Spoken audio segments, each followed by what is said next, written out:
The forest-girdled village upon the Jura slope slept soundly, although it was not yet many minutes after 10 o'clock. The clang of the couvre-feu had indeed just ceased, its notes swept far into the woods by a wind that shook the mountains. This wind now rushed down the deserted street. It howled about the old rambling building called La Citadelle, whose roof towered gaunt and humped above the smaller houses. Chateau left unfinished long ago by Lord Wemyss, the exiled Jacobite. The families who occupied the various apartments listened to the storm and felt the building tremble. "It's the mountain wind.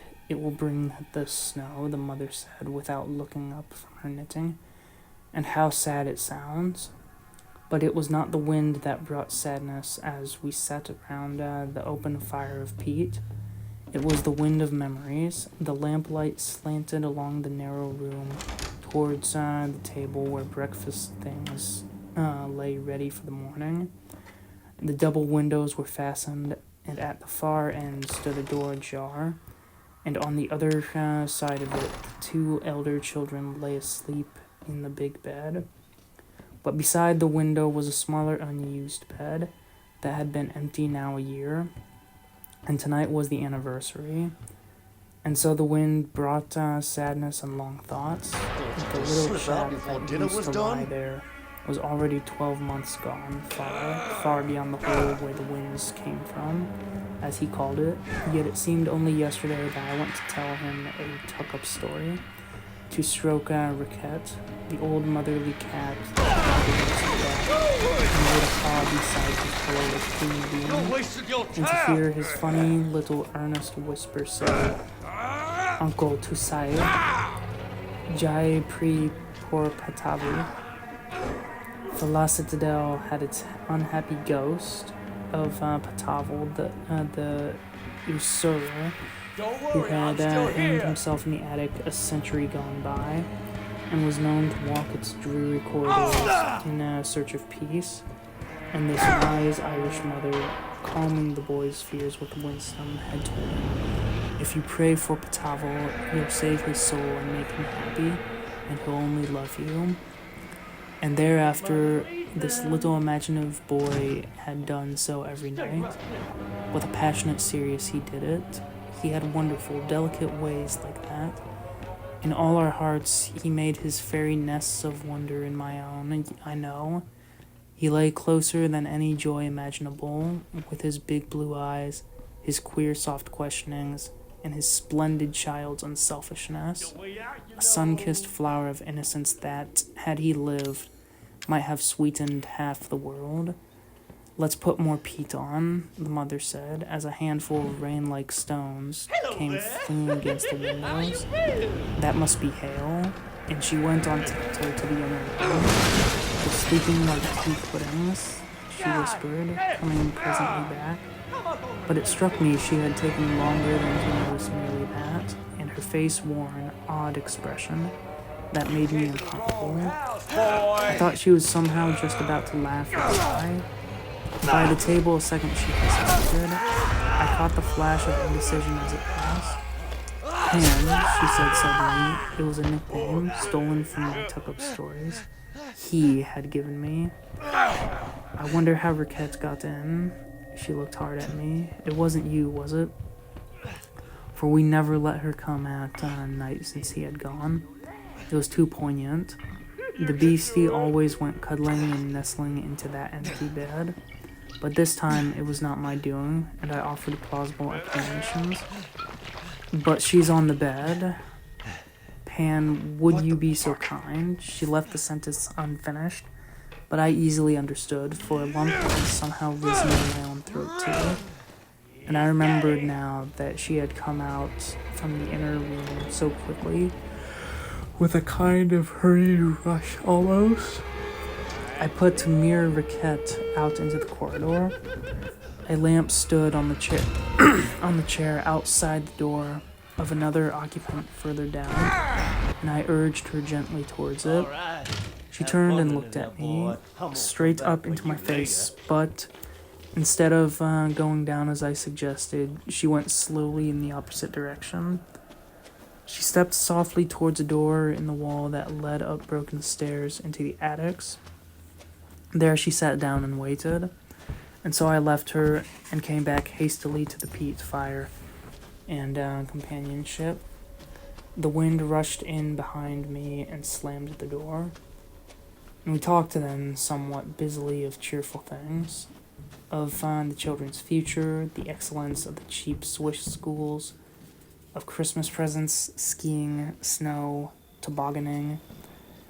I led the talk away from mournfulness, and when these subjects were exhausted, I told stories of my own adventures in different parts of the world. But Mother listened the whole time, not to me. Her thoughts were all elsewhere, and her air of intently, secretly listening bordered, I felt, upon the uncanny. For she often stopped her knitting and sat with her eyes fixed upon the air before her. She stared blankly at the wall, her head slightly on one side, her figure tense, attention strained elsewhere. Or, when my talk positively demanded it, her nod was oddly mechanical, and her eyes looked through and past me. The wind continued very loud and roaring, but the fire glowed. The room was warm and cozy. Yet she shivered, and when I drew attention to it, her reply, "I do feel cold, but I didn't know I shivered," was given as though she spoke across the air to come to someone else. But what impressed me even more uncomfortably were her repeated questions about Riquette. When a pause in my tales permitted, she would look up with, "I wonder where Riquette went," or, thinking of the inclement night, "I hope mere Riquette's not out of doors. Perhaps Madame Favre has taken her in." I offered to go and see. Indeed, I was already halfway across the room when there came the heavy bang at the door that rooted me to the ground where I stood. It was not wind, it was something alive that made it rattle. There was a second blow, a thud on the corridor boards followed, and then a high, odd voice that at first was as human as the cry of a child. It is undeniable that we both started, and for myself I can answer truthfully that a chill ran down my spine. But what frightened me more than the sudden noise and the eerie cry was the way Mother supplied the immediate explanation. For behind the words, "It's only Riquette, she sometimes springs at the door like that, perhaps we'd better let her in," was a certain touch of uncanny quiet that made me feel she had known the cat would come, and knew also why she came. One cannot explain such impressions further. They leave their vital touch, then go their way. In the little room, however, in that moment there came between us this uncomfortable sense that the night held other purposes than our own, and that my companion was aware of them. There was something going on far, far removed from the routine of life as we were accustomed to it. Moreover, our usual routine was the eddy, while this was the mainstream. It felt big, I mean. And so it was that the entrance of the familiar, friendly creature brought this thing both itself and Mother knew, but whereof I as of yet was ignorant. I held the door wide. The draught rushed through behind her and sent a shower of sparks about the fireplace. The lamp flickered and gave a little gulp. Riquette marched slowly past, with all the impressive dignity of her kind, towards the other door that stood ajar. Turning the corner like a shadow, she disappeared into the room where the two children slept. We heard the soft thud with which she leapt onto the bed. Then, in a lull of wind, she came back again and sat on the oilcloth, staring into Mother's face. She mewed and put a paw out, drawing the black dress softly with half-opened claws. And it was all so horribly suggestive and pathetic. It revived such poignant memories that I got up impulsively. I think I had actually said the words, "We'd better put her out, Mother, after all," when my companion rose to her feet and forestalled me. She said another thing instead. It took my breath away to hear it. "She wants us to go with her. Pan, will you come too?" The surprise on my face must have asked the question, for I do not remember saying anything. "To the attic," she said quietly. She stood there by the table, a tall, grave figure dressed in black, and her face above the lampshade caught the full glare of light. Its expression positively stiffened me. She seemed so secure in her singular purpose, and her familiar appearance had so oddly given place to something wholly strange to me. She looked like another person, almost with the unwelcome transformation of the sleepwalker about her. Cold came over me as I watched her, as I remembered suddenly her Irish second sight, her story years ago of meeting a figure on the attic stairs, the figure of Patavel, Zoe, right? and the idea of this motherly, sedate, and wholesome young woman, absorbed day and night in prosaic domestic duties, and yet seeing things touch the incongruous almost to the point of the alarm. It was so distressingly convincing. Yet she knew quite well that I would come. Indeed, following the excited animal, she was already by the door, and a moment later, still without answering or protesting, I was with them in the draughty corridor. There was something inevitable in her manner that made it impossible to refuse. She took the lamp from its nail in the wall, and following our four-footed guide, who ran with obvious pleasure just in front, she opened the door into the courtyard. The wind nearly put the lamp out, but a minute later we were safe inside the passage that led up flights of creaky wooden stairs towards the world of tenantless attics overhead. And I shall never forget the way the excited Riquette first stood up and put her paws upon the various doors, trotted ahead, turned back to watch us coming, and then finally sat down and waited on the threshold of the empty, raftered space that occupied the entire length of the building, underneath the roof. For her manner was more that of an intelligent dog than of a cat, and sometimes more like that of a human mind than either. We had come up without a single word. The howling of the wind as we rose higher was like the roar of artillery. There were many broken stairs, and the narrow way was full of twists and turnings.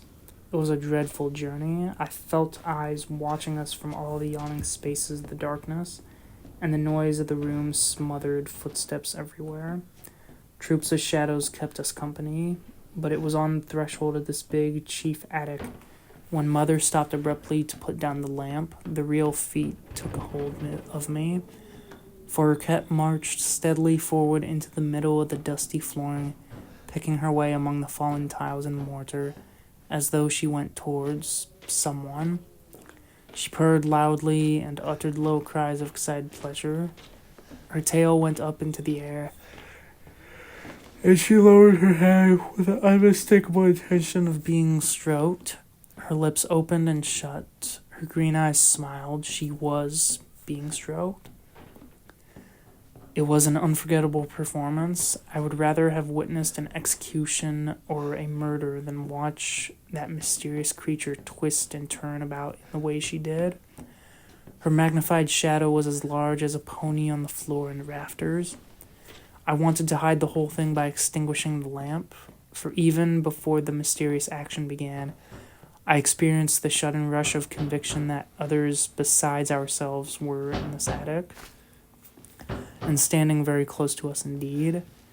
And although there was ice in my blood, there was also a strange swelling of the heart that only love and tenderness could bring. But whatever it was, my human companion, still silent, knew and understood. She saw, and her soft whisper that ran with the wind among the rafters. Il a pris pour Patavel et le bon Dieu l'a entendu. You're not listening. did not amaze There are me crazy people in one this house quarter as trying to much fucking as the kill me. expression I then caught upon her radiant face. You don't exactly seem like you Tears can ran handle down it the yourself, cheeks, all right? but they were tears of kidding me? happiness. Look, like Her I whole said, figure seemed been lit up. several missing She persons opened her calls. arms, And I can't picture of rule great out that motherhood, an outsider proud, like yourself blessed, may not and be tender wrong. beyond words. I'll tell I you thought whatever she you was want. going to fall, for she Alright, took quick that's steps more like it. forward. Now, But when I moved to you catch her, wrong. she drew me aside instead with a sudden wait. gesture that brought You gotta fear give me your back gun. into the place of wonder. Let them pass, she whispered grandly. Look, Pan, don't you see? Officer. He's Yeah. leading him into peace and safety by the hand. deputy. And her joy You wanna seemed see to my name kill in the the shadows obituaries? and fill the entire attic You with want to be a white hero and light. save my life. Then, almost simultaneously with her words, she swayed. I was in time to catch her, but as I did so, A across fucking the very pocket knife? spot where we had just been standing, Take two figures, I swear, went past us like a flood of go. light. Garage. There was a moment next of such confusion that I did not see what What happened am I to going her to do with a pet. knife? For the sight of my companion kneeling on the dusty boards and praying with a curious sort of passionate happiness, while tears pressed between her covering fingers. The strange wonder of this made me utterly oblivious to minor details. We were sitting around the peat fire again, and Mother was saying to me in the gentlest, tenderest whisper I ever heard from human lips, "Pan, I think perhaps that's why God took him." And when a little later we gotta we get the went fuck outta here. in Now, to first, you make need to tell me what you're Henriette doing out here cozy alone me in the into middle of the bed. night. Me? Ever since about kept you? sacred What's to my her job? use, Won't the you do your mournfulness job had and tell me? lifted, Answer my questions. and in the You have place to of believe me if I told resignation was Try. proud peace and joy that knew Hey, no put that door longer back. sad Put that door or back. selfish questionings.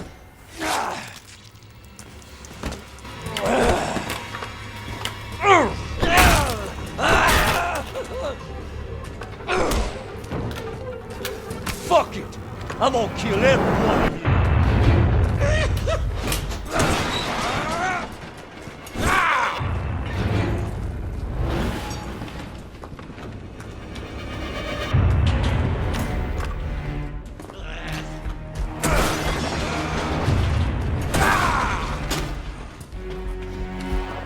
I told you!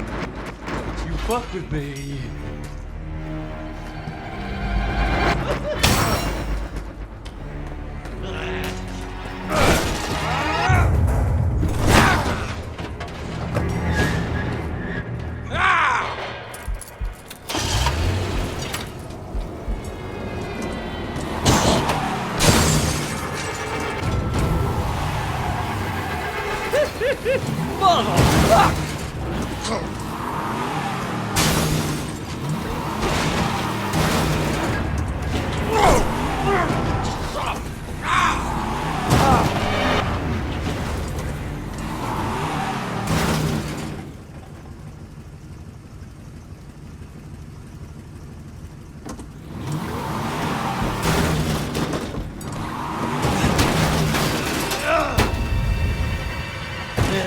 Ah, shit!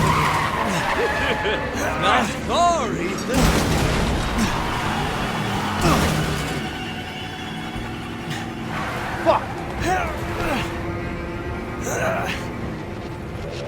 Let's finish this, you and I. Oh, yeah! I'm gonna take you for a ride! No!